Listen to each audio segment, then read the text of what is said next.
Welcome to the Bear Talk, your go-to Chicago Bears podcast, where a father and son break down all things Bears. From Soldier Field to Sunday showdowns, I'm your host, Dylan Weaver, and I'm joined here by my dad. How you doing, Dad?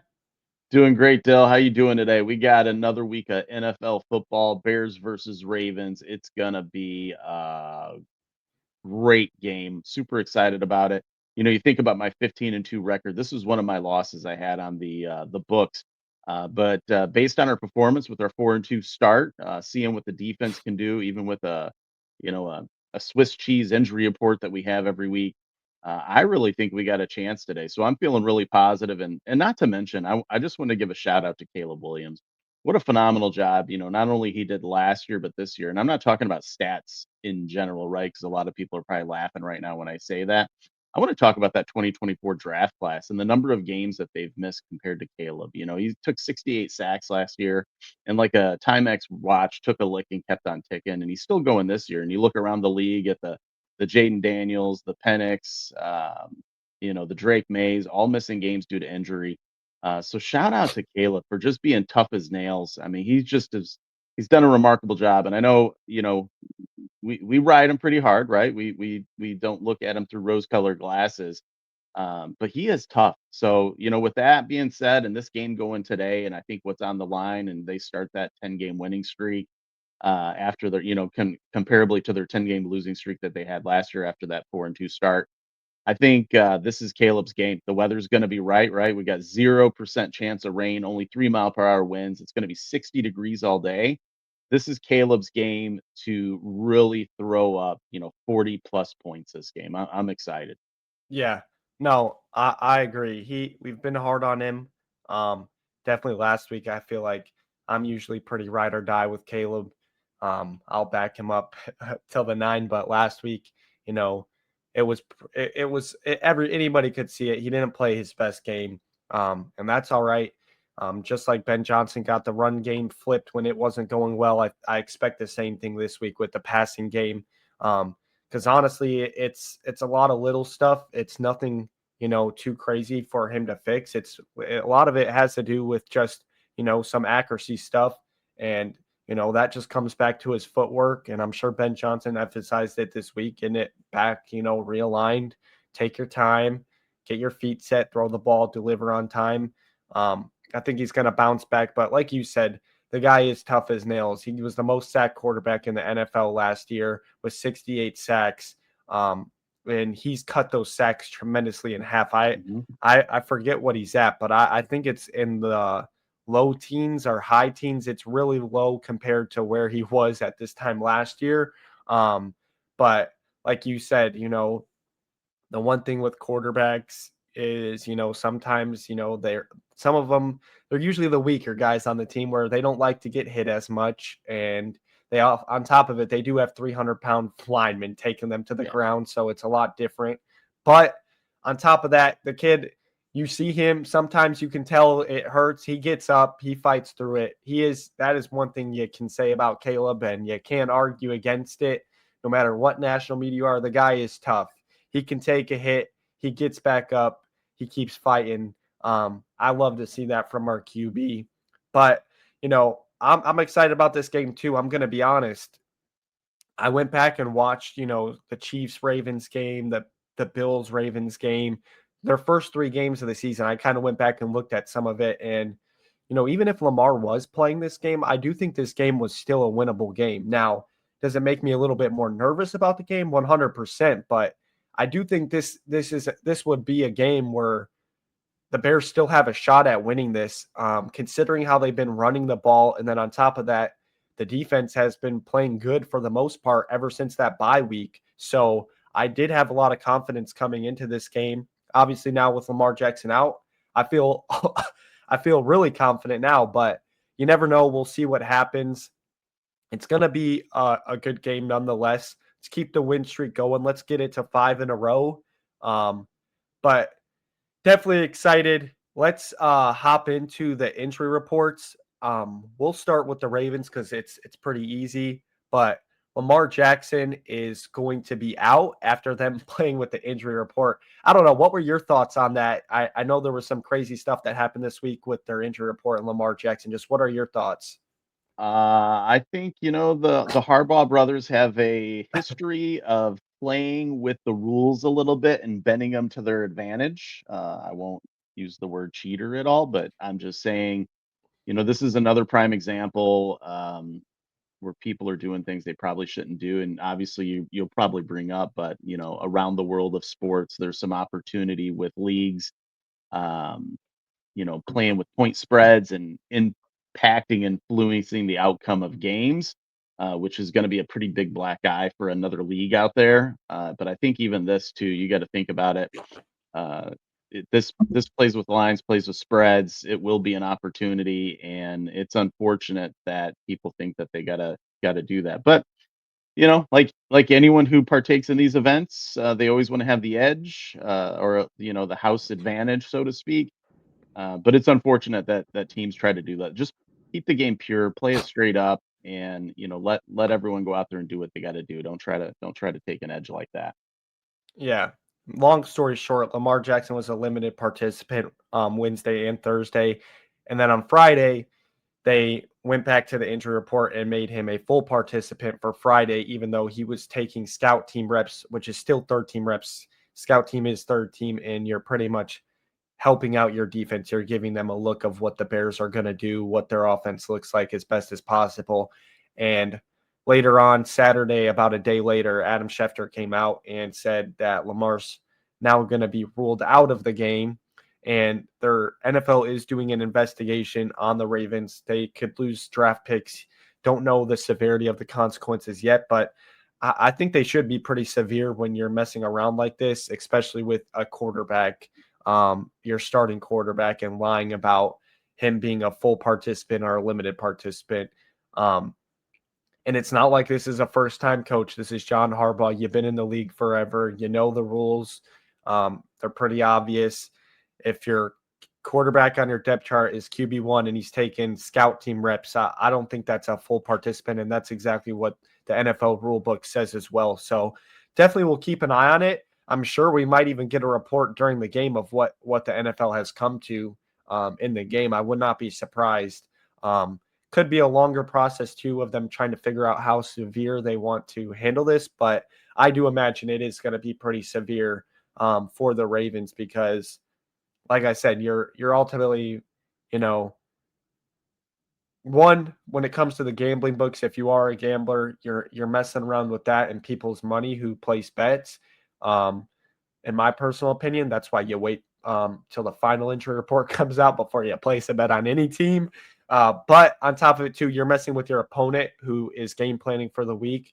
And they call it gamesmanship in the NFL and sports, where you kind of do this with injury reports. You might make them limited, but say, hey, they're still questionable to go, just so the defense or offense coach, whatever it is, you have it in the back of your mind. Oh, this player still has a chance of playing. It just keeps making you think about it in a sense. So doing stuff like this, I'm sure the Bears saw full participant Friday. They're like, oh, he's going. And then just as all we did when we woke up Saturday and saw the news that he's ruled out, we're all like, what happened overnight? Did he go up his stairs and pull his calf again? Like what happened? So I'm Yeah. not too worried about it though, because of Ben Johnson. He did stay in the beginning of the week. They're playing like they're getting ready for Lamar Jackson. At that end of story, point blank, period. I think they're going to be ready to go no matter what.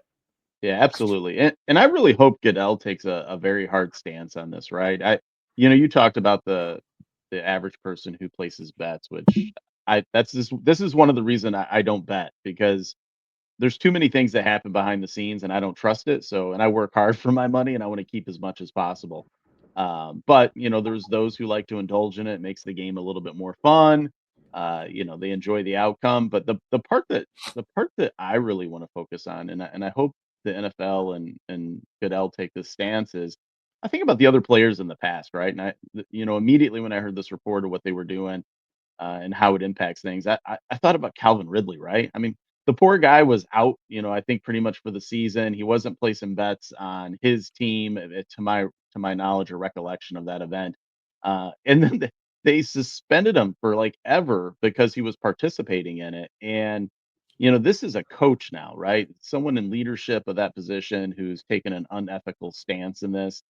So I really hope that they don't go lightly on this. I hope Goodell sets a standard that's unacceptable in the league. And the NFL's done such a great job of growing the league and really making it a worldwide sport, especially with all our endeavors over in Europe and playing. And it's stuff like this will give it a black eye and really tarnish the overall image of the NFL. So I, my hope is Goodell comes down and says, "Don't do this ever again," and people learn a lesson from it. I was about to say the NFL I think will come down hard on it, especially dealing with a quarterback one. It'd probably be a little bit different if it was, not as important of a position. But when you're doing this with a quarterback that, is going to be touching the ball every time on offense and you're doing stuff like this, the severity should be pretty high in my opinion. And I would feel the same way if it were the Bears doing this. It's at the end of the day, you're tampering with the rules to get an advantage in a game. And, it's kind of interesting from the gambling side, this is the week where, Cash Patel kind of busted down on all these, sports people doing illegal stuff, gambling, some of them even working with mafia ties, but we don't need to get into all that stuff. But it is an interesting week how all that happened earlier in the week. And now you got something like this, which this isn't them directly tampering with gambling and they're in like the athlete personally doing that, but it is still a little bit of you are messing around with it. It was funny. Quick story real quick. I never bet on the Bears. I think it's bad juju. I think if you're an average listener here on our podcast, you know when I make my game day predictions, I say the Bears are going to lose. Hint, hint, wink, wink. Not really, but I have this juju going where I really believe in stuff like this. So I never bet on the Bears, but I was on the phone with one of my buddies. Shout out to you, Bill, and we were looking at the Bears line um, Friday night, and it was at the Bears were plus 7.5, and I was like, I really don't think Lamar is actually going to play in this game. I think we should take the Bears plus 7.5. I mean, that's a lot of points in the fact hoping that Lamar wasn't going to play. And, turns out he's not playing. And that line is all the way back to 1.5. Which let's talk about that real quick. How are the Ravens still favored in this game over the Bears? I mean, I get it. The Bears have plenty of track record of, starting off good, especially last year, and then go on a 10-game losing streak. But it's a different coaching staff. You can tell the culture's different. And the Bears are still underdogs in this game while Lamar Jackson is out. It doesn't really make sense to me, especially too when we jump into this Ravens defense, who they're almost dead last in about every stat category when it comes to defense, which when you think about that, it's pretty shocking because the Ravens defense is always a great defense and it's never a slouch to go against. But this year, for whatever reason, the struggles keep to seem stacking up. But I just think it's ridiculous. The Ravens are favored in this game. I mean, hey, I'm not going to complain though. Bears get to play with some house money. Pressure's not on them. And you just go out there and play. You win, it's even better. So Yeah, I think it adds to the Bears, right? I mean, the underdog kind of story, they don't believe in us, the national media narrative about Caleb Williams and how he's not a great quarterback. So I really think it gives them an edge just because it I'll keeps the fight in the dog, right? Like they don't go in there confident that they're gonna yeah. get because what are the Ravens right now? One in five? 5. Yep. Yeah, 1 in 5. Is So favored over a 4-2 football team. It's kind yeah, of insane. It's ludicrous.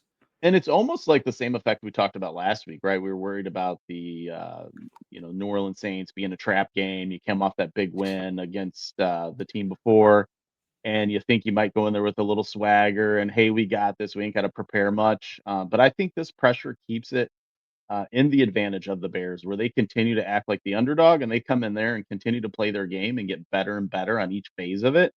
So I'm okay. Let them keep doing it. Let the Bears keep winning afterwards. And we get to the end, and the Bears are still 15-2. I was about to say the Bears have been favored in one game this year, and that's been the Saints last week. They were favored, and it still was only by 4 points, I'm pretty sure, where the final line closed. I was either 3.5 or 4. Um, But, I agree. I like being the underdog. Same thing when I play college sports. When everyone thinks you're going to lose, you're playing with no pressure. What you go lose? Well, everyone thought you were going to lose. You go win. It's a win-win in your book. And when you don't have as much pressure on you, which these are professional athletes at the end of the day, yeah, they feel pressure, but at the end of the day, they're professional athletes for a reason. But it does take a little stress off your shoulders. You can just go out there and play freely. Ben Johnson, I'm sure too, as good of a coach as he has been so far through 6 games with the Bears. You can tell, even if the Bears were favorites in this game, oh, we're not playing Lamar Jackson, I'm sure the message is the same. Do not take him lightly. Let's go out there, handle business. Got another good game on the road next week with the Bengals. So Ben Johnson is not going to slouch down to this, but like I said, the Ravens injury report, just one guy, Lamar Jackson. A couple other notable names that were on the injury report this week. Kyle Hamilton, their safety, he's good to go. Zay Flowers was on the injury report. Marlon Humphrey, their cornerback. Patrick Ricard also was on the injury report. Just some other key names that stand out, but at the end of the day, all those guys are good to go. We can look at the Bears side of it now, which we're pretty used to this. The past 2 weeks, it's kind of gone back under control, but to start the season with our first 4 games of the season, the Bears always had a grocery list on that injury report, and it's starting to pick back up. But I'm just going to fly through this real quick. We'll talk about after which players that, we're kind of concerned about or think are going to hurt this team with them being out. But Austin Booker, Kyler Gordon, Roshan Johnson, Braxton Jones, Cole Kmet, Ahmed Bingba, our linebacker, Tyrique Stevenson, all of those guys are out. I'll turn it over to you first. What are some just key names that stand out to you? I mean, I got 2 of them right on the top of my head that it's going to be a pretty big blow to the Bears defense. Well, I think you know the one that I'll talk about, Tyrique Stevenson, obviously. I mean, Yeah. he's been my guy all season long, just because I want the best for him. So it is unfortunate that he's going to be out. But, I've said it before and I'll say it again. We got really worried about the injury report in week 1. We were really worried about the injury report in week 2. The defense and Dennis Allen has figured it out every single time. That's just next man up, right? They, like you said, they're professional athletes, and there's plenty of people on that 53-man roster, or they get called up from the practice squad to jump in these games, and it's their opportunity, right, to make a name for themselves, make a difference, and continue to help the Bears organization win. So I'm not worried. I'm not worried about the defense. The defense is going to do just fine. But what about you? What's yours? Yeah, no, definitely Tyreek, and then the other one is Kyler Gordon, obviously. We now have all 3 of our starting cornerbacks out.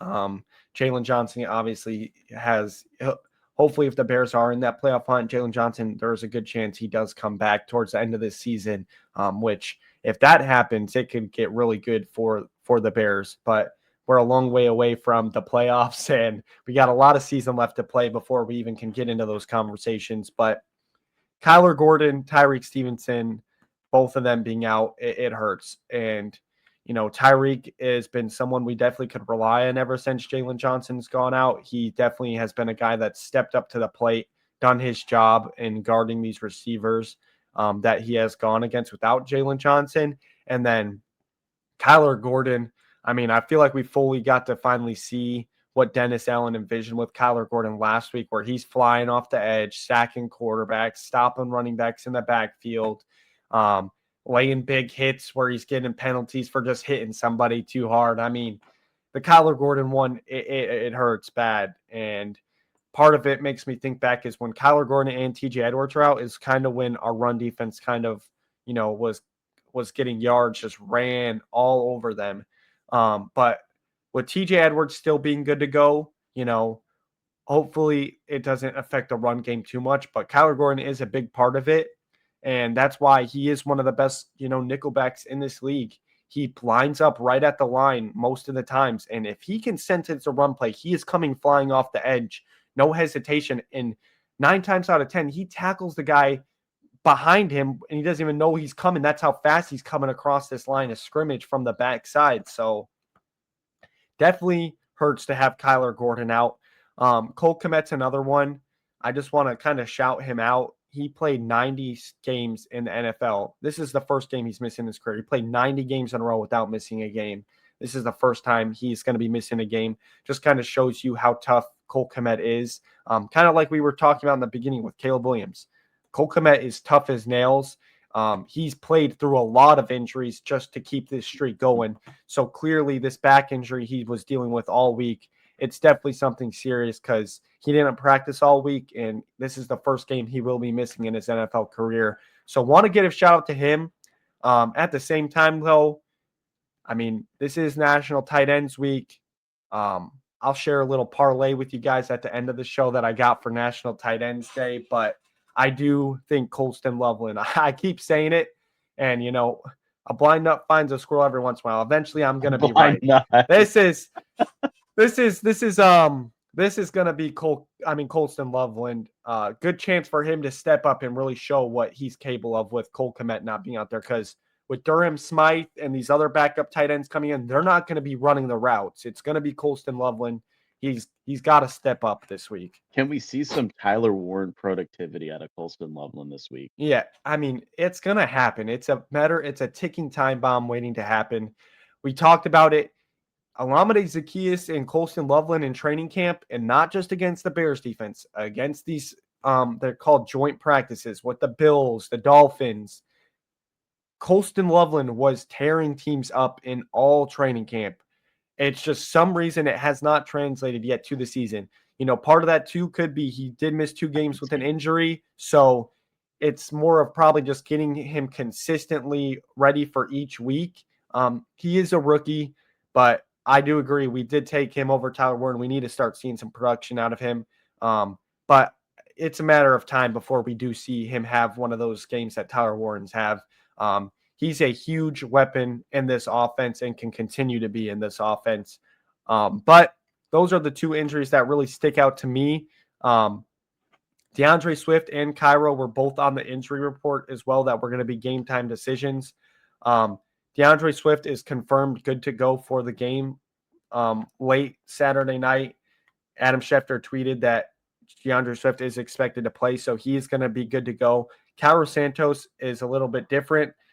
He was a full participant Thursday and Friday, but still questionable for game day. I do think he's going to be good to go as long as he has a good warm-up out there. If not, I'm sure we'll get to Jake Moody, 3 weeks in a row, which he's been a pretty cool story to follow as well. But not too worried about that. Other than that, though, that's pretty much it for the Bears injury report. Let's hop into some of the keys to victory for this Bears defense. I got a couple of stats I want to bring up for this Ravens defense. Some of them are honestly crazy when you look at them, considering where the Ravens have been. The Ravens are dead last in sacks in the NFL. So the Ravens defense, as good as they've been in the past, they have only 8 sacks on the season, which is crazy when you think about it, considering how good the Ravens defense is in the past. That stat stood out to me. The Bears and the Ravens are kind of neck and neck when it comes to rushing yards per game. I think part of that, though, is due to the Bears getting off to that rough start in the rushing defense, where they're we let the Lions run all over us. Jordan Mason week 1 against the Vikings, and then obviously Ashton Genty. But since then, the Bears running defense has been night and day, where the Ravens run defense has continuously kind of, been pretty slow going for their whole year. It hasn't been a span. They had a good game, they had a bad game. And then lastly, the other one that is crazy, where the Bears are in huge favor. The Ravens have 3 takeaways. They have 1 interception and 2 fumble recoveries. That's it for this defense. Where the Bears, we lead the league in turnovers, takeaways for our defense. So those were 3 stats that really stood out to me that were kind of eye-opening when you just, especially the sacks. That's kind of absurd to me that they only have 8 sacks on the season. It's kind of crazy because the Bears were only at 12 sacks on the season, but we talk about the Bears pass rush defense. I guess there's worse teams out there as well that can't get to the quarterback. Well, I just hope we didn't jinx the Bears, or they come in, a little Just sleepy on light this them up. defense. Yeah, because think about it. You mentioned the Ashton Genty, right? Before that Bears game, everyone was like, "Oh, that's a bust," right? Yeah. And then he has a heck of a game. So I hope this isn't the game that the Ravens defense decides to show up and wake up. because that would be disappointing. I would be a little upset. Yeah, no, but when it comes to the keys for stopping this Ravens are on defense, since we're on this topic, um, when it comes to this Bears defense and stopping the Ravens offense, it comes down to one thing: contain Tyler Huntley for one, but most importantly, shut down Derrick Henry. Do not let him get going. He's had a very slow year to start this year. It's funny, him and DeAndre Swift are neck and neck for rushing yards, which if you said that before the season started, someone would look at you cross-eyed and be like, yeah, you're lying. But they are. They're neck and neck. They're both have around the same amount of rushing yards. So contain Derrick Henry. They got Patrick Ricard back, their fullback. These linebackers, Tremaine, who's been playing great, and TJ ever since he's been back has been playing great as well. They need to come flying downhill, blow these fullbacks up so there's not clear running lanes for Derrick Henry, because that's when he can become dangerous.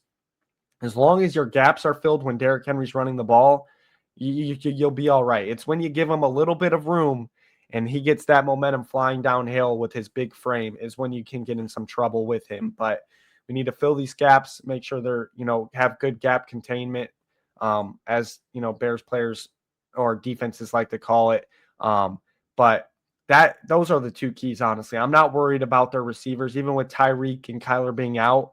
Nashawn Wright, I'm sure, is going to be on Zay Flowers. You got DeAndre Hopkins too, but he is, coming to the end of his NFL career. He's not the same D Hop we saw, when I was growing up as a kid, where he's just making catch after catch. So I think that would be the only other one. Make sure Zay Flowers, he's a shifty guy. Don't let him get into these crossing routes with a lot of open space.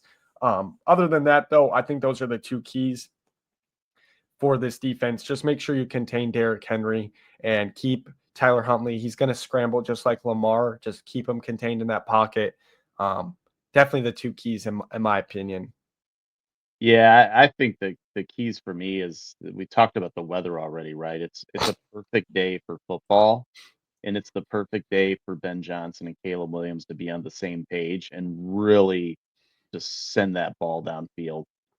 So I think a great performance out of Caleb, make it a high scoring offensive game, so we don't have to worry about the Ravens offense, or if it turns into a shootout with Snoop and Caleb, that would be interesting as well. Although I don't see that performance out of Snoop, I see more of a running attack from him in combination with Derrick Henry.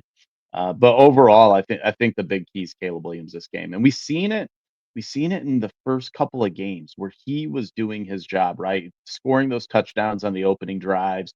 We were a little worried about the defense. Obviously, in week one game, the defense did good all the way up until the fourth quarter. Arguably we're going to win that game. But Caleb did his job. And then, you get a couple games in, you get the Lions game. That was a tough one all the way around. But I think this is the game. My one key, Caleb Williams and Ben Johnson, and then seeing Holston Loveland be the tight end that we drafted. And hopefully we don't have to use him for run blocking in this game, right? I mean, we've had to use him for run blocking some of the other schemes to make sure we protect and keep those sacks down on Caleb, just because of the line as they were gelling. But those are my two players right there. Those are the keys. Yeah. And kind of like you said, the last two games we've had to kick 8 field goals, 4 in each of those games.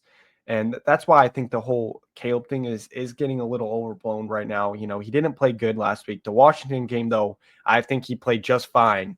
Got a lot of stuff, taken away from him in that game. But Yeah. it is just about converting just think about it. You turn two out of 4 of those field goals into touchdowns instead of field goals. It's a whole different story that we're talking about with Caleb. And I agree, like you said, he got off to the season off to a great start. I mean, it was night and day from last year. He's getting the ball out quick. He knows where he needs to go. And like you said, the opening drives, he is taking them down the field and scoring. He was off to a red hot start. I mean, through 4 weeks, I'm pretty sure he was tied for first in the league in passing touchdowns. He's still not too far out from that. But at the same time, like you said, we need to see him kind of get back to that. And I think it's only a matter of time before Ben Johnson seems to be, when there's a problem or when things aren't as good as they need to be, they get fixed. That's one thing he's shown through 6 weeks so far with the Bears, that when things aren't clicking, he's going to find a way to get them fixed and address that. So I agree with you. I expect this is going to be a big day for Caleb. I can kind of see this kind of being similar to that Cowboys game where he's going to be at a good amount of pass yards before halftime. And then the second half, you're not going to see him throw it as much because Ben Johnson's going to rely on a run game to close the game out. Don't give the Ravens any more chances to get back into the game. I can kind of see it being a game like that. I can see him being around 170, 180 passing yards around halftime and maybe get up to that 250 once the game's over. But that's another thing with football. You got to look at circumstances. There's a lot of different stuff that Caleb Williams was he was at like 300 yards before halfway through the third quarter, but he never even got over 300 yards because we're being the Cowboys so bad. It's just run the ball and take care of business. So it really depends on stuff like that. But I agree with you. This is perfect football weather. We've had 2 games back to back now with crappy weather that's not favorable for quarterbacks. This game is definitely favorable for a quarterback. You're not going to get many more depending on where you're playing at, because as we know, these northern and eastern teams, as the weather starts to change, it turns into some pretty crappy fall weather where they're not really favorable quarterback conditions. So Caleb's got to take advantage of some of these games. But I agree with you. I think that he's going to kind of like that one week when we're talking about earlier in the season when everyone was still giving Caleb crap when they were 0-2, and then he comes out and throws 300 yards, 4 tutties. I think it's going to be a similar week. The meat is starting to jump on him again. Oh, it's Caleb's not the reason they're winning. He's just a supporting role in this offense. He's going to shut him up again this week. I have full faith in it. But let's hop into, I think we covered it pretty well. Obviously, too, one last thing, keep the run game going too. Yeah, we want to see Caleb. We want to see Caleb pass the ball, but we've had 2 weeks back to back now of running the ball well. This Ravens defense. See us win. I agree. That's the thing. At the end of the day, if 1 point or 40, win. Yeah, Caleb has another crappy game and they win the game. At the end of the day, it's a win. Obviously, we can talk about it. We want it to be better, but the main goal of a game is to win, no matter how it is. Ugly, good, bad, in between, whatever it is, just go win the football game. And I think that's what really feel like that's what this team's identity has been, is just find a way to win the game. And when a play needs to be made, somebody steps up. It was really Caleb in the offense early in the season, and the defense has stepped up now, getting all these takeaways in these past 4 games. There's just been a lot of team effort in these wins when it comes down to those crunch time moments. So find a way to win. I think that's the overall message of today too. Just find a way to win. Yeah, absolutely. I had a thought while you were talking there, specifically going back to the injury report manipulation that the Ravens were doing. You were talking about keys to the game, and I talked about Caleb Williams. I think the other key to the game is make sure the refs are officiating a fair game. We've seen a couple, and then we talk about the other leagues and some of the opportunities going on there. They're getting swayed one way or the other. Maybe it's a bigger problem than we know, and that's why the FBI was involved in that bust. And maybe there's more to come. I'd hate to see that, but that would really it starts to really take away the integrity of the game. Like, it'll be hard as a fan knowing in the back of your head that stuff like this has been going on, and you never know. Like you said, it hasn't. I don't think they definitely should investigate some of the refs, because some of the calls they're making, it almost seems like they have money on a game where they're controlling an outcome. And like I said, I've said it many times on this show, I don't like to blame refs, but the Bears have been on a really bad end of a stick, this year with the refs. I mean, there's calls. Obviously, you're always going to have missed calls in games, get bad penalties, but it almost seems like it might just be just because, these past like 3-4 weeks where it's been really stacking up. It could be due to that and just recent circumstances, but the Bears seem to always be on the crappy end of the stick. It really wasn't as bad last week, but there's still the one that just sticks out to me that I still can remember clear as day is that Colston Loveland OPI where the defender runs right into Colston Loveland when he's looking for the ball. And Colston's the one that gets flagged on a 25-yard chunk play to DeAndre Swift. So there is a lot of stuff, but like you said, hopefully, there isn't anything like that with these refs, because like you said, it would ultimately it could be a downfall of sports to come, because when you have people like that controlling narratives, controlling outcomes, it's not fun. And once again, you're a ref. Stop trying to be the main talking point of a game. It's these players. Let the players play. You see an obvious penalty, throw the flag. If you see something 50-50, I mean, honestly, let it go both Let ways. them It doesn't play. matter. These Yep. players are out here. They've been working their tails off since they were probably 5 years old playing football. And here they are, made it to the big stage, and you're taking away some of these players' shine and the effort and the work ethic they're putting in behind the scenes, and you're inserting yourself into the game. That's what I like to call it. You're literally trying to make the game about you when it's not about you. You're just there to make sure it's played legally and fairly. Yeah. But instead, you have these refs inserting themselves into a football game. Yeah, that's probably something we'll keep an eye on, just with the unfoldings that's happened, and see exactly what's going down there. But it will be interesting as the coming weeks happen and the league kind of put some disciplinary action in there on the Ravens, and just look around the league. We'll see. It's just a thought that popped in my head. It Yeah. was just something that happened. Like you said, now that you bring it up, I really wouldn't be surprised if there was some refs caught, and not only just in the NFL.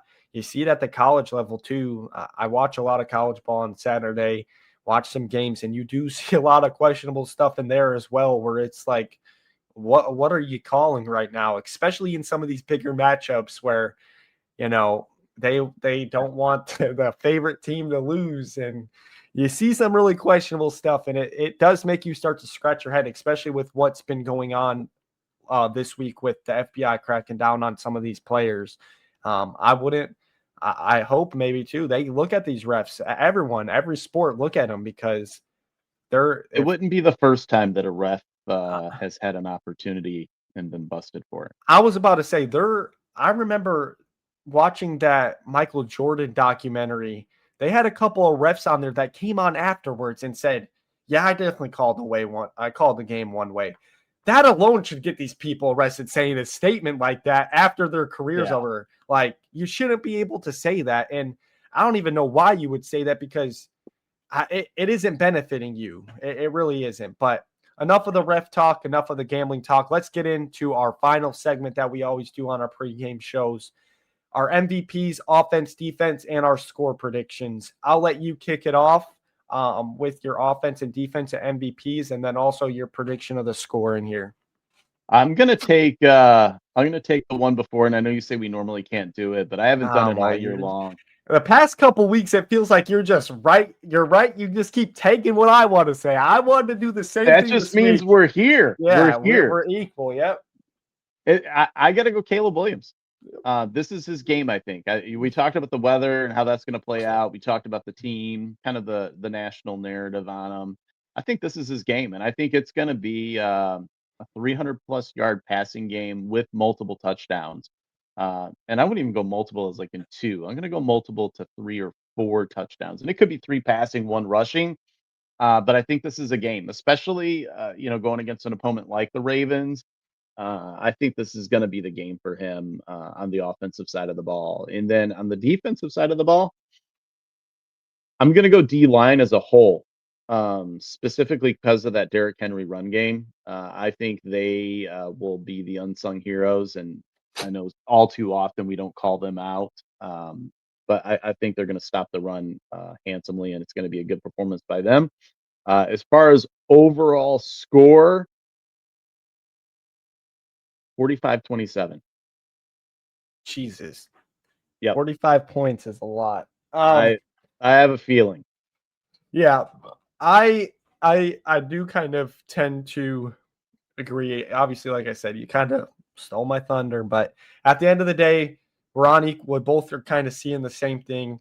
I agree. I think this is Caleb Williams' game, a get right game for him, in a sense where he's going to get back on track.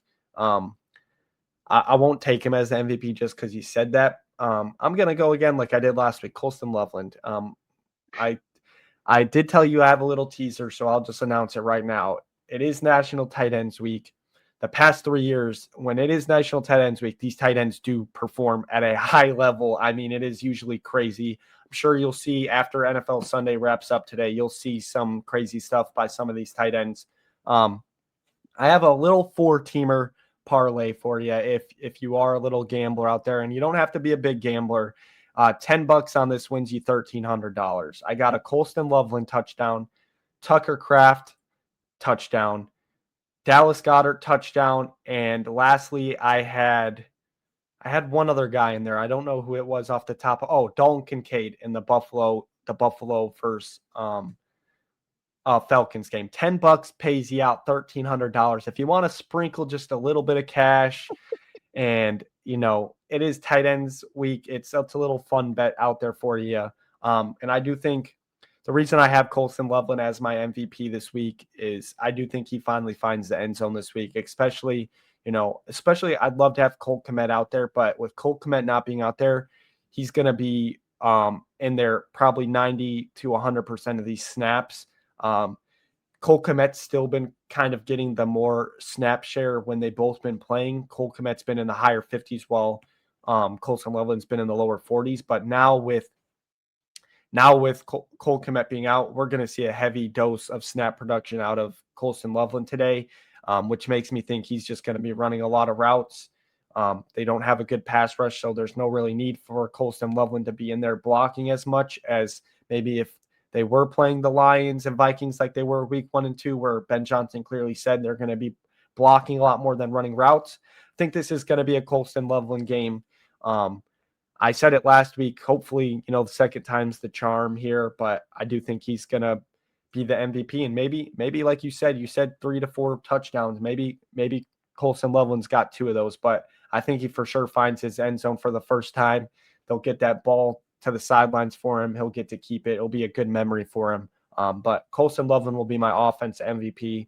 And when it comes to defense MVP, I'm riding the wave like I did last week. Tremaine Edmonds, like you said, it's gonna be a running game this week, and that's gonna be the key to victory. I think Tremaine Edmonds continues to lead this team in tackles in another game, as he has every game this year. But I think Tremaine Edmonds continues right where he left off.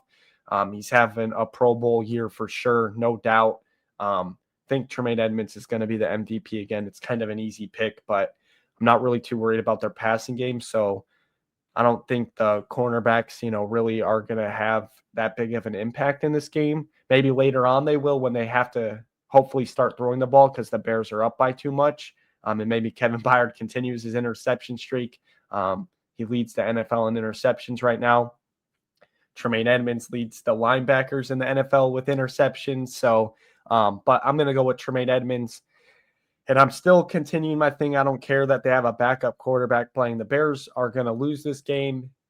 Hint, hint, wink, wink. They're not going to lose. If I do have to pick a score prediction, I am going to go. I do agree with you. I don't know about 40, but the Bears, I think, have hit 30 points once this year against the Cowboys, and then they've been in the high 20s all these other games. I do think the Bears finally get over a threshold. I think they get in the high 30s this game. I don't know quite about 40 if I'm good to jump there yet. I might need to see it first before I can kind of say that, but I do think this is going to be they'll be in the high 30s, and I think the Ravens will be low 20s. I think it might be around 38-21, something around those lines, 35-21, something like that. I just think with our offense, I think they're averaging around 26 point something points per game right now. Still have that streak alive. Only team in the NFL to score 21 points on offense through every game of the season, which is pretty cool. Never used to seeing that with the Bears offense, but I think they keep that streak alive. And like you said, I think it's going to be a high scoring game for the Bears per se, but we'll see what happens. You never know. I also thought earlier this week in that Lions and Bucks game on Monday night that the over was a free, lock, and they didn't even come close. So you never know. It is football at the end of the day, but I do agree. I can see this Bears offense get into the high 30s today. Yeah, I just want to add in there. I don't condone gambling. I don't like gambling. I work too hard for my money to gamble, and I gamble too much with my emotions being a Bears fan for the last, 30 years. Well, shoot, 40 years of my life. Um, that's too much risk for me already, just being a Bears fan. So I'm not about to risk any money. So, um, for everyone out there, some people like to, but I don't condone it. I just think people work too hard for their money to risk it for sports betting. That's just my Yeah. take on it. No, and obviously we're not sponsored by any sports book. Hopefully one day we are, but gamble responsibly if you are gambling. Do not play with money that you can't afford to lose.